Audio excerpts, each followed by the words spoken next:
İlgari bir padişah olgan eкен.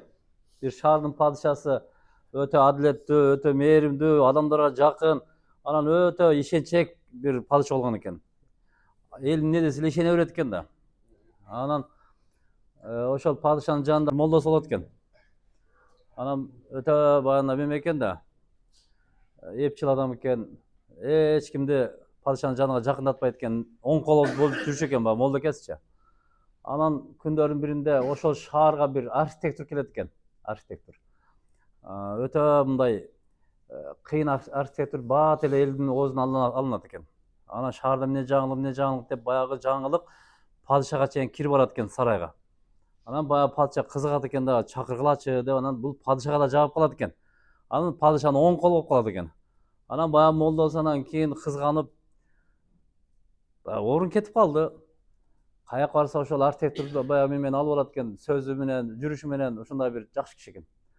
Ошентип анан бул молдо экен, кандай кылсам экен муну деп анан бир күнү анан келет экен падышага.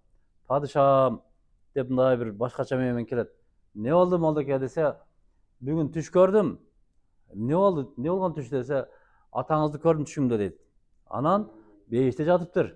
Ого, ушундай кооз, ушундай мыкты бир жерде деп анан сүрөттөй баштайт. Анан не болду десе, сизге салам айтты.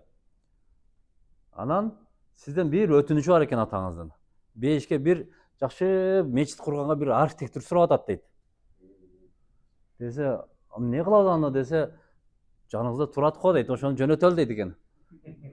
Ошентип анан кийин баягы ишенчек падыша ошентип айтканын аткарып, анан баягы тирүүлөр анан Аллах акбар коюшат экен, көмүп коюшат экен. Анан баягы тирүүлө көмүлгөн архитектор өлбөй калат экен. Эптеп баягы кабырдан чыгып кутулуп, ошол шаардан алыс кетип калат.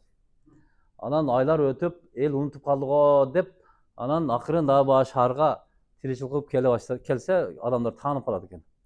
Баягы дешет. Баягы архитектор келиптир. Ал кетпеди беле дегендей кылчу. Ошондон падышага баягы кабар жетет экен. Падышанан чакыргылачы келиппи деп. Анан чакырса, сен келип калдыңбы дейт. Десе, ооба, ишти бүтүрдүм дейт. Ишти бүтүрдүм. Атаңыздан салам бар. Сону кылып бүтүрүп койдум. Бирок атаңыздын сизден бир суранычы бар дейт. Эмне сураныч десе, баягы мечит бүттү, эми имам керек болуп атат дейт экен.